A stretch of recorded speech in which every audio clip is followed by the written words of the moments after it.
नमस्कार, आप लोग देख रहे हैं जम्मू परिवर्तन। मैं हूं आपके साथ नरेंद्र सिंह ठाकुर।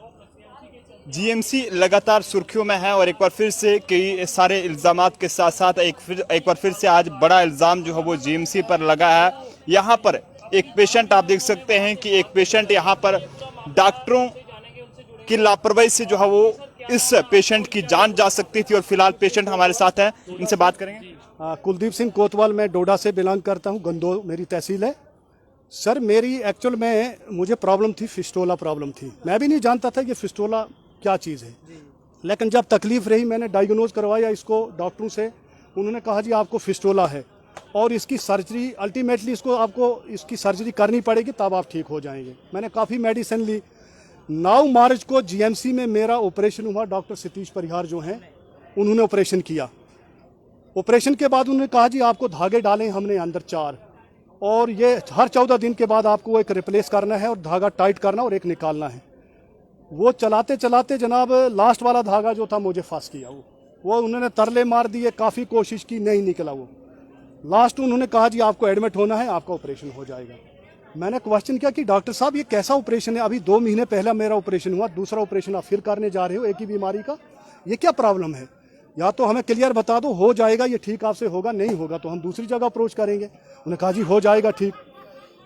बहरहाल हम मजबूर थे, धागा फंसा था मुझे अंदर और नायलन का धागा था सर वो, जिससे मैं नीचे नहीं बैठ सकता था, ऊपर नहीं बैठ सकता था, मैं फ्लैश पे नहीं बैठ सकता था। खाना पीना रहना सोना मेरे लिए बहुत बड़ी दुश्वारी बन चुका था। तो अल्टीमेटली उन्होंने मेरा 26 मई को दूसरा ऑपरेशन कर दिया। फिर कहा कि धागा फिर डाला है हमने अंदर, वो निकाल दिए हैं, अब आपको सिर्फ 2 धागों की ज़रूरत है, आपका ट्रैक सारा बाहर आ जाएगा। तो 10 जून को उन्होंने फिर कोशिश की मुझे बेहोश करने की, तीसरा ऑपरेशन करने के लिए। जब मेरे कान में ये बात आई तो देखिए ये टेस्ट वगैरह जितने थे ये सारे मैं हाथ में उठा के ये फाइनल में बाहर निकल गया और वहां से भागना पड़ गया। हाँ, मुझे भागना पड़ा। जब मैं वहाँ से बाहर भागा तो बाहर मेरी फैमिली थी। मैंने फैमिली को कहा कि भाई ये ऐसे ऐसे कर, उन्होंने कहा भाई चलो छोड़ो, नहीं रहना यहाँ, ये क्या कर रहे हो कोतवाल साहब, आप सारी चीज़ें, आप इतना विजन रखते हुए आपने ये क्या अपने हालत करवा दी। फैमिली मुझ पर बरस पड़ी। उसके बाद जनाब क्या हुआ कि डॉक्टर्स मेरे पीछे लग गए नीचे गेट तक, अंकल आप वापस आ जाओ, आप हमारे पिता समान हो, आप बुजुर्ग हो, आप हम एक जगह रहते हैं, ये है वो है। नहीं पूछे इतने ऑपरेशन क्यों करने पड़े? मैं पूछ रहा था कि भाई आपने तीसरा ऑपरेशन मेरी तैयारी कर दी, आप प्रैक्टिकल करवा रहे हो। फिर मैंने उस वक्त खुल के बोला कि आपके जितने भी एचओडी हैं वो एक बार ऑपरेशन करके पेशेंट को फेंक देते हैं और उसके बाद पीजी वालों से आप हमारा प्रैक्टिकल करवा। जान भी जा सकती थी ऐसे? बिल्कुल जा सकती थी। पहले जब दूसरा ऑपरेशन मेरा हुआ तो मेरा बीपी इतना राइज हो चुका था, 170 पहुंच चुका था, मेरे होश आवास उड़ चुके थे, मुझे समझ नहीं आ रही थी कि मैं थिएटर के अंदर हूँ या बाहर हूँ। और अगर तीसरा मुझे वो इंजेक्शन बेहोशी का कर देते तो जान जा चुकी थी, उसमें क्या था। तो अब आपने कहाँ से ऑपरेट करवाया? अभी मैं आयुर्वेद से ये करवा रहा हूँ और उन्होंने मेरी अच्छी ट्रीटमेंट की, तो आज मैं खड़ा होकर आपके कैमरे के सामने आया हूँ। कंप्लेंट कोई एचओडी से की या किसी से?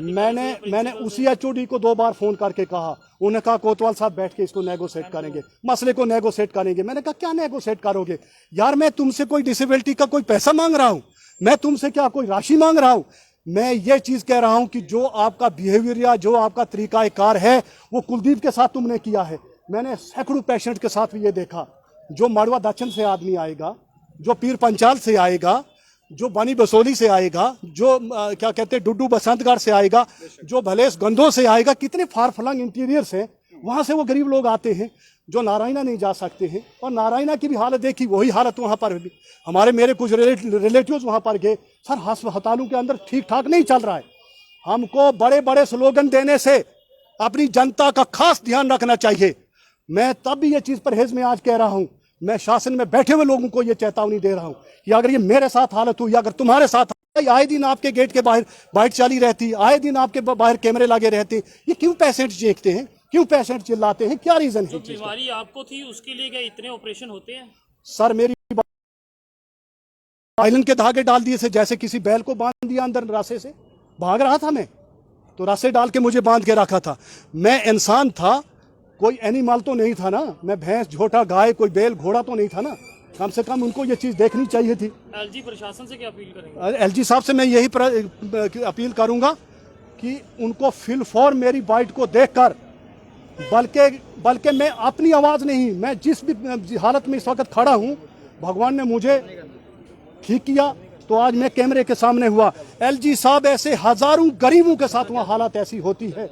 एलजी साहब एक कुलदीप अपने लिए नहीं चेक रहा है, मुझे अगर चेकना है तो बाकियों के लिए भी चेकना है। मैं वो बिल में लेकर चूहा खाने वाला रोटी नहीं हूँ। मैंने तो सेवा की है, बचपन से लेकर मैं सोशल एक्टिविस्ट रहा हूँ, मैं सरपंच भी रहा हूँ।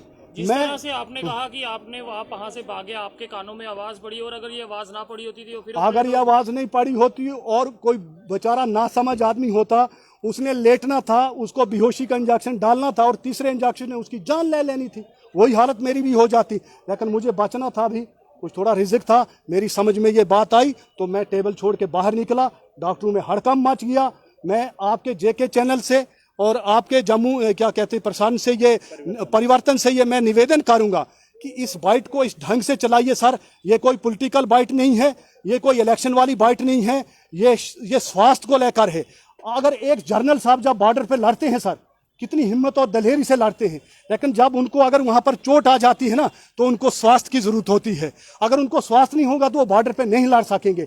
इसी तरीके से अगर कोई मेरा पत्रकार बीमार हो जाता है, कोई डॉक्टर्स भी बीमार हो जाता है, कोई घोड़े वाला, खच्चर वाला, कोई गाड़ी रिक्शा वाला बीमार हो जाता है, तो उसकी एक आश उम्मीद बांधी रहती है कि हम डॉक्टर्स के पास जा रहे हैं, ये हमें ठीक करेगा, मैं अपने प्रोफेशन में, अपने काम धंधे में जल्दी लौट के वापस सारे जाऊंगा। बोले वाले लोग जो है वो जीएमसी में अपना ट्रीटमेंट करवाने के लिए जाते हैं और इस तरह की लगातार ये शिकायतें निकलकर सामने आती है। क्या लगता है कि जीएमसी में जो है वो एक मजाक बना दिया है लोगों की जानों के साथ? मैं कहता हूं, मैं इतने इंटीरियर में रहता हूं, फार फ्लंग एरिया में, वहां पे गुलाम नबी आजाद साहब की सरकार में उन्होंने एक दौर में एक हॉस्पिटल वहां पे सैंक्शन हमें करके दिया है, ड्रामा हॉस्पिटल।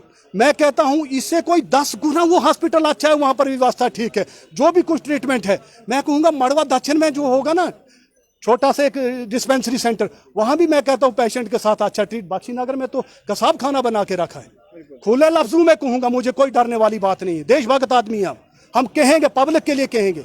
जो मेरे साथ घटना घटी वो तो घट गई, लेकिन मैं आगे कहूंगा कि बाकी लोगों के साथ इस किस्म की घटना नहीं घटनी चाहिए। 5 महीने से मैं दारबदार हूं इस हॉस्पिटल के चक्कर में।